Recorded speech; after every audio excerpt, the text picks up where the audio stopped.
Welcome, big time Dynasty League owners. We have now completed 14 weeks of regular season fantasy football, and wow, we are down to the wire for these 4 playoff spots. I'm happy to talk about them.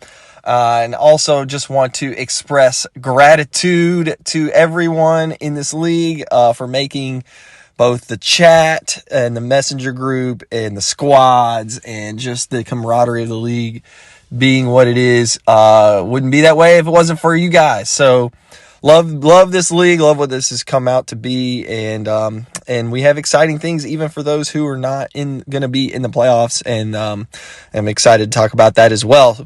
But before we talk about anything else, let's get to our sponsor. No, I'm just kidding. We have no sponsorships.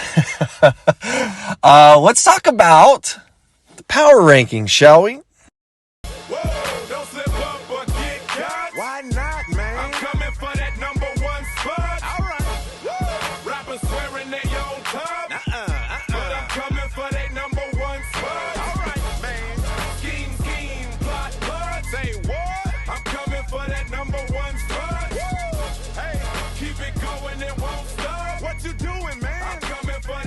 All right. As I suspected, we got a lot of shakeups in this week's power rankings, and boy, am I happy to talk about them. So it's going to be interesting. Look, the standings are what they are, right? It's pretty black and white in terms of what it produces, but I love the power rankings because the power rankings tells maybe a slightly different story. You know, the league standings are what they are. There's no, those are the real deal. I'm not delegitimizing what they are. But unfortunately, like some teams in this league, you can score a lot of points and still not make it. But the power rankings tell a story that says we believe, or the power rankings believe, that these are in fact the best teams in the league as they are today. And so the power rankings this week, still the same number 1 team now for the 3rd straight week. That is Kyler Parkinson's Bums from the Dock at 10-4, tied for the best record in the league with a commanding lead in the power ranking score. Number 1 team, Kyler, congrats. Bums from the Dock. We have a new number 2 as the mighty have fallen. Lance Batiste Scranton Stranglers at 8-6. 8-6 record at the number 2 spot in the power rankings. That goes to Lance's Scranton Stranglers. Now moving to 3 at the 3rd spot, Jordan Smithline's Team Ashton Kutcher, formerly Snip Snap. I just love saying it. The 3rd ranked team in the power rankings, Jordan's team, Team Ashton Kutcher, also at 10-4, tied for the best record with Kyler's team, now at 3rd in the power rankings. And retaining the 4th spot is Big Boobs, Jake Bishop's team at 9-5 in the number 4 spot, still in the power rankings. Followed by my team still, Captain Bruisin at 7-7. That is right, a 7-7 team in the number 5 spot, Captain Bruisin, followed by a 6-8 Prison Mike, Matt Washon's team in the number 6 spot. You heard that correctly. Prison Mike in the 6th spot with a losing record at 6-8. Followed very closely by Uncle Creepy's, Frank Bradfield's team at 9-5. That is right, a 9-5 team in the 7 spot. And Knights of the Night, the Disrespect, Nathan Pierce. Nathan Pierce's team also at 9-5 in the 8th spot. Followed by JT at 1-13 and Jan's Cans also at 1-13. Unbelievable. We still have 2 teams this season who've only won 1 game, but we'll talk about that later. So that's right, guys. We have 2 9-5 teams in the power rankings at 7-8, and then we have a 7-7 team and a 6-8 team at 5-6. And that is largely due to the, quite frankly, the points scored of those teams. Both of those teams in the 5 and 6 spot, both myself and Prison Mike have scored substantially more points than the other 9 and 5 teams. Like I said, This doesn't contribute at all to the playoffs or the standings, but it is the power rankings, and I do believe that there is some truth to what these are. So, summarizing power rankings: Bums from the Dock, number 1. Number 2, Scranton Stranglers. 3, Team Ashton Kutcher. 4, Big Boobs. 5, Captain Bruisin'. 6, Prison Mike. 7, Uncle Creepies. 8, Knights of the Night. 9, JT. And 10, Jan's Cans. Hey, you know what? Do you have a rundown that I could take a look at just so I know what type of rundown you're looking for? Just keep it simple. Keeping it simple, that's what I'm doing. But I am working hard on this one. Real hard. You're working hard on this? No, not too hard. Not harder than I should. Right. I mean, why work harder than you should?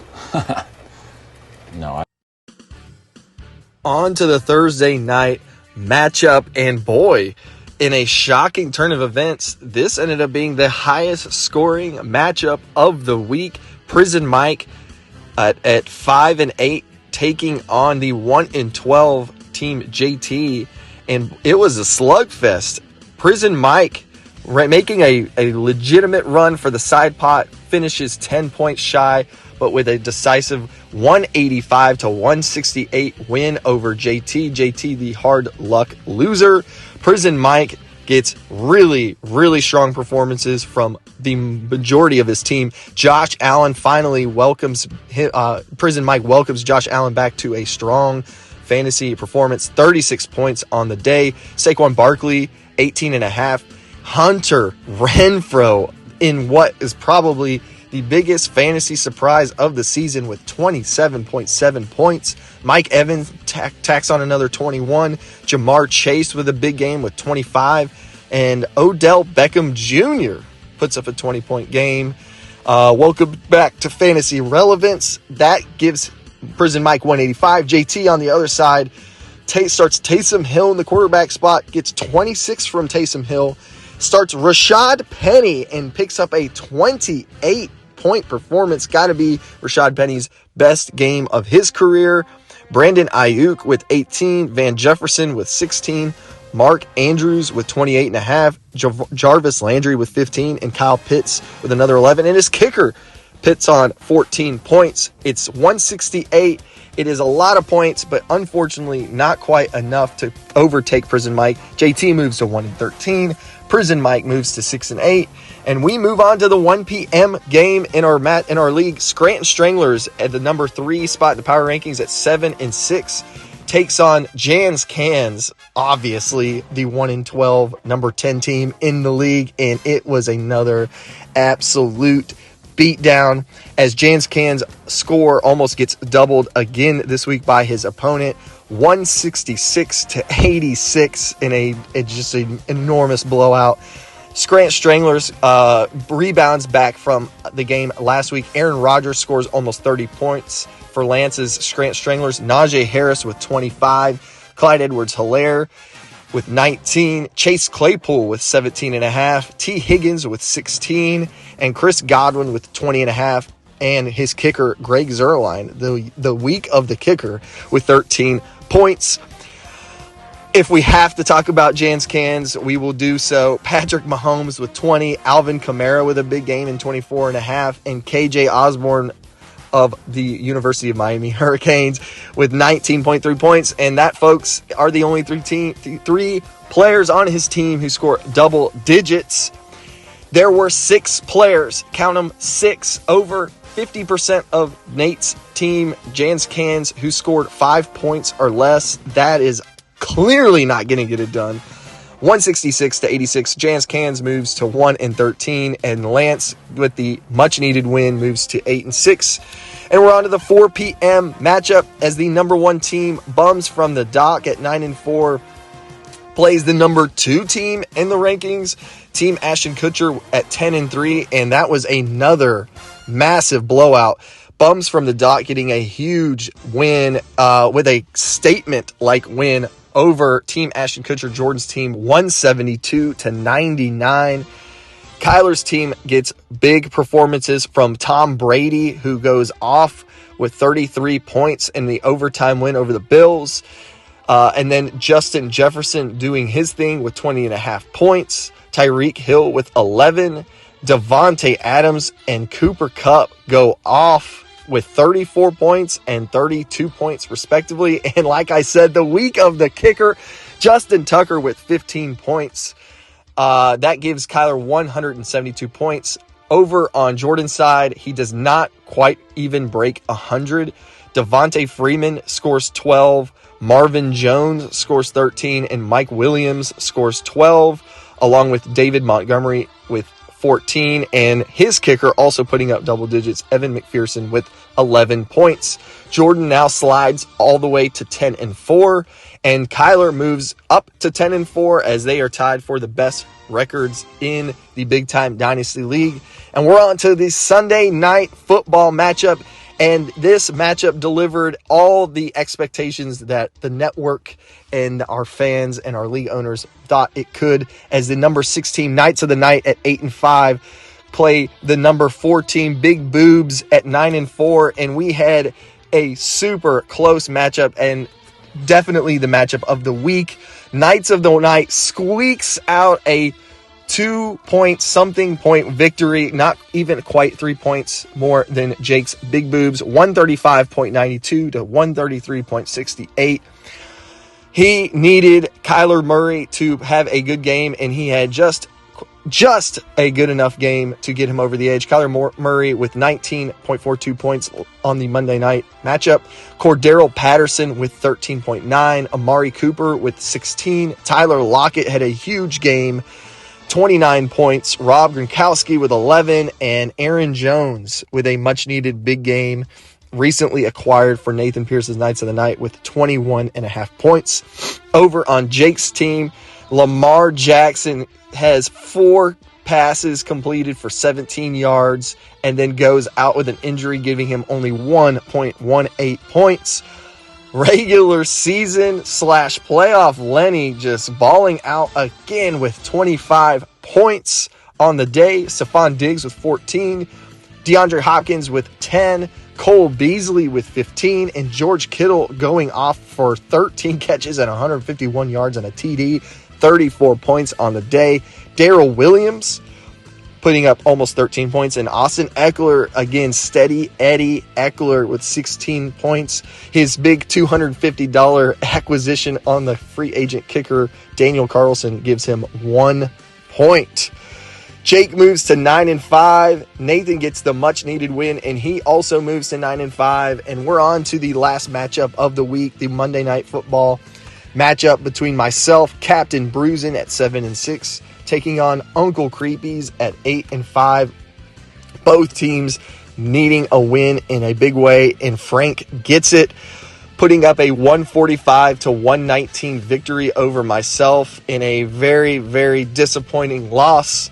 Frank gets good performances from several guys, notably Dalvin Cook with 35 points in a monster game. In fact, in a game where many people thought he may not even play, puts up 205 yards and 2 touchdowns on the ground. Ryan Tannehill with 16. CeeDee Lamb with 14. Brandon Cooks with 18. Deebo Samuel with almost 13. And his kicker, Matt Prater, with 16 points. Over on my side, Justin Herbert putting up another great game, 26.9 points. Javonte Williams with another good game with 21 points. Deontay Johnson with 15. Pat Freiermuth with 11. DJ Moore putting up 14.4 points. And Matt Gay, my kicker, putting up 14 points. So many good performances this week from teams who had good kickers. It wasn't enough to get it done. My playoff hopes are finally put out. The tribe has spoken. My flame, my torch has been blown out. Frank gets the win at moves to 9-5. I get the loss and move to 7-7, and that is your weekly rundown. One more loss, which could have been a win. You call yourselves professionals. I have never ever seen a worse group of 25 players. You don't think as a team. You don't play as a team. You don't even lose as a team. You all got your heads so far up your butts, you can't even see the light of day. One more loss and I'll do this. Each and every one of you. I want you going back to work on fundamentals. Fundamentals? In the middle of the season? I thought the game started at 1. It does start at 1, and you're a jackass. I envision Nate Hyde making this speech to his team, the Jans Cans. I had to play it. If you are not aware of this clip, it is hearkening back to the old movie of Angels in the Outfield, Danny Glover's character. I remembered that clip and thought, that is got to be how Nate feels. And JT for that matter.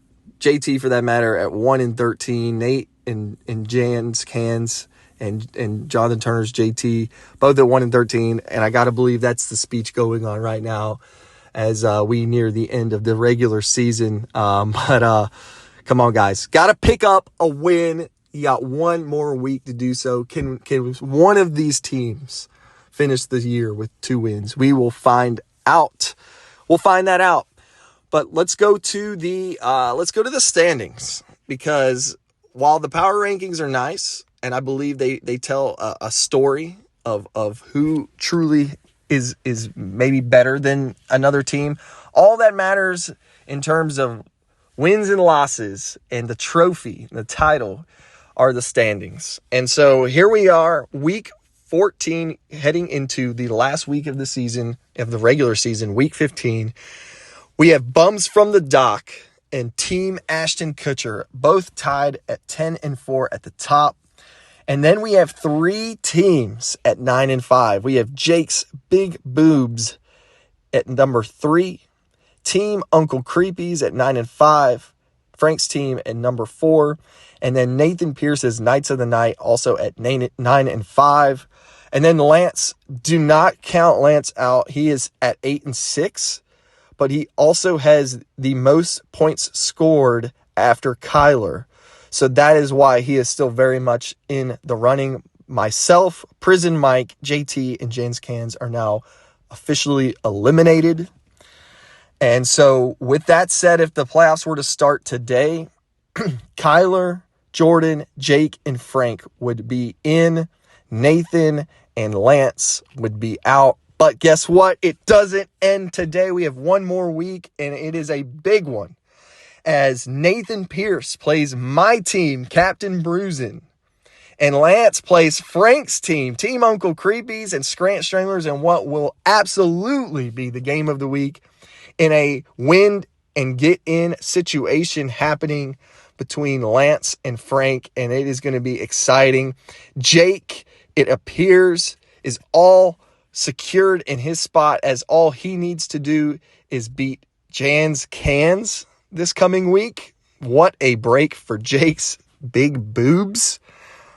And there's a bit of jockeying for the 1 seed, if that is something that is to be desired, as Jordan plays JT and Kyler plays Prison Mike. Do not forget, folks, the trade deadline is officially over, and we'll talk about that in a little bit. But those are your standings. And as we talk about standings, let's talk about the odds. Let's talk about playoff odds. So last week we determined that Jordan was the first one in secured. Well, Kyler is now also in there with 100% chance. Bums from the Dock, congratulations. Team Ashton Kutcher, also congratulations. You 2 teams are officially in with 1 week left. Jake's team, Big Boobs, with a 95% chance. A 95% chance of making it, leaving the other teams. Frank's team, Uncle Creepies, with a slight edge in the playoff odds percentage with a 39% chance of making the playoffs, followed by Scrant Stranglers, Lance's team, with a 36.5% chance, and then Knights of the Night with a 29% chance. So really, it's very close, somewhere between 29 and 39% for all 3 teams of getting that last spot. But like I said, Nathan Pierce needs help, because if Lance beats Frank in this final matchup, he will, no matter, well, I take that back. If Nathan Pierce wins his matchup, he will have to outscore Frank if Frank wins his matchup against Lance. This is going to be very, very interesting, and I cannot wait, and I hope everyone follows along, as Nathan and Frank seem to be in the driver's seat. However, if Nathan loses and Frank loses to Lance, Lance will get that final spot.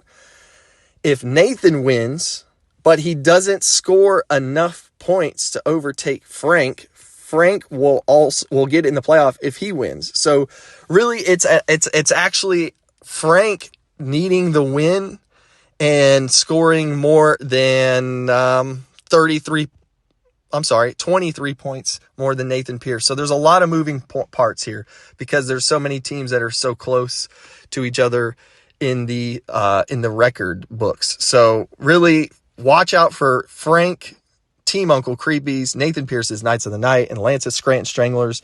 Frank trying to get back in the playoffs once again to defend his title as he was the 2020 winner of the Big Time Dynasty League.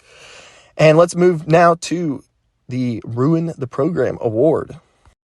There's Paul Johnson right there. Ruined our program, and that's all right.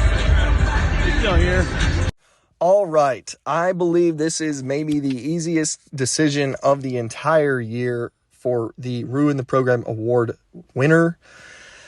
That individual is Mr. Lamar Jackson. Jake's team, Big Boobs, didn't actually really need the win as much if you believe that his victory is coming against Jans Cans, but it sure would have been nice for him to be at 10-4. And that is really because Lamar Jackson, projected to put up 23 points, puts up 1 as he goes out with an injury heading into the playoff stretch run of the league. This type of time is difficult as now we're getting more COVID cases and injuries are cropping up more and more. Jake's quarterback Lamar Jackson traded for Lamar, gave up Matthew Stafford and a pick for Lamar, and then he goes out with injury with 1 point. Lamar Jackson, you, sir, ruined the program this week. Oh, and you, my friend, would be the belle of the ball. Don't drop the soap. Don't drop the soap. Michael, please. Where did you learn all of this? Internet. So not prison. And prison. It's 50-50. Both.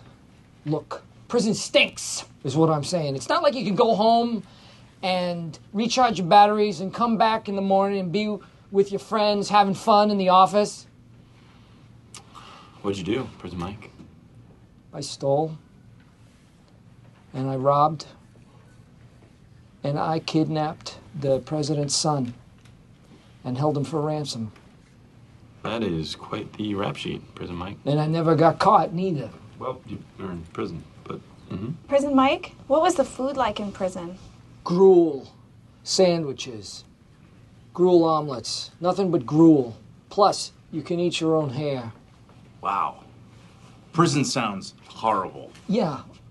Well, thank you, Andy. Thanks. Nothing can stop me. I'm all the way up. All the way up. I'm all the way up. I'm all the way up. Nothing can stop me. Prison Mike, owned and operated by Matt Wishon, is the top scoring team of the week. And we had a side pot watch last night as Matt fell 10 points shy of collecting $280 in our side pot. He needed 40 points heading into last night's matchup on Monday night from Zach Ertz and OBJ. Ertz put up 9. OBJ did his part, put up 20. Ertz was targeted a few times in the red zone, but could not get that touchdown. Nonetheless, Matt is the top scoring team of the week in a week where his opponent scored 168, so he needed every bit of those points. Prison Mike now has taken this award home multiple times this year at 6-8. It is unfortunate at Prison Mike is where he is at in the standings in the record books, as he is the third scoring team in the league, but at 6-8, and on the outside, it is truly unfortunate. Matt, congratulations. You are the top scoring team of the week. And now we will go on to the individual performances. This week in the quarterback spot, Matt Washans, Prison Mike, Josh Allen, top scoring quarterback of the week with 36.2 points. Followed by Tom Brady, Kyler Parkinson's Bums from the Dock quarterback, 33.1 points. And number 3, Aaron Rodgers, Lance Batiste, Scranton Stranglers with 29.6 points. On to running back. I think this one is pretty obvious, although James Conner made it close. Dalvin Cook, the number 1 scoring running back on the week. Frank's team, Uncle Creepy's, 35.2 points. Followed by James Conner on Monday night. Jordan's Team Ashton Kutcher's running back, 33.5 points from James Conner, number 2. And what do we have here? Rashad Penny in his first time in the top 3 scoring players. JT's team, 28.8 points. On to wide receiver, Devontae Adams, putting up 34.1 points. Kyler's team, Bums from the Dock. Followed by number 2, another Bums from the Dock wide receiver, Cooper Kupp, 32.3 points in the number 2 spot. And Nathan Pierce's Knights of the Night, receiver number 3, Tyler Lockett with 29.2 points. 2 of the top 3 receivers, number 1 and 2, belong to Bums from the Dock, and that is why he is sitting where he is. At the tight end spot, George Kittle, Jake's team, Big Boobs, the number 1 tight end of the week, 34.1 points. And it does feel like George Kittle, as long as he is healthy, will be in these top scoring tight end spots for the rest of the season. Mark Andrews with JT's tight end with 28.5 points, the number 2 scoring tight end. And Lance's tight end, Scranton Stranglers, Dawson Knox with 19 points in the 3rd spot. Notably missing again for the 2nd or 3rd straight week is Travis Kelce, a mainstay no longer. And now to the kicker, and for the first time this year, the top 3 kickers are all owned by someone in this league. So congratulations. Matt Prater, Frank's kicker, Uncle Creepy, scores 16 points. Justin Tucker, Kyler Parkinson's Bums for the Dock in number 2 spot with 15 points. And then tied for 3rd, Harrison Butker, owned by JT's team, in the 3rd spot with 14 points. Matt Gay also did score 14 points. My kicker, along with Cairo Santos, who's on the waiver wire. And those are your top scoring players of the week. A couple of quick housekeeping items / announcement. The trade deadline has now come and gone. No more trades are allowed to be made until after the NFL season, after the Super Bowl. Then the trade deadline will be, or the trade window will then be open and free to anyone who wants to trade. We had a pretty uneventful last week of trading. There wasn't a lot of movement. Interesting to see who thinks that they're comfortable in their spot. Maybe trades were tried and just weren't successful, but no more trading is allowed starting today. The side pot. We've been close, fellas. 195 seems to be a just right number, as it has been, within 10 points several times this year, but no luck. We will now move to week 15. The side pot will stop growing. It is at $280. Folks, the winner of the league wins $300. The side pot is almost worth the amount that the winner takes home in this league. So $280 for the side pot winner. It is up for grabs. Week 15 is the last week of the regular season. If someone wins it this week, they win $280. If they do not, we will then total the points scored for the last 2 weeks of the season, weeks 16 and 17.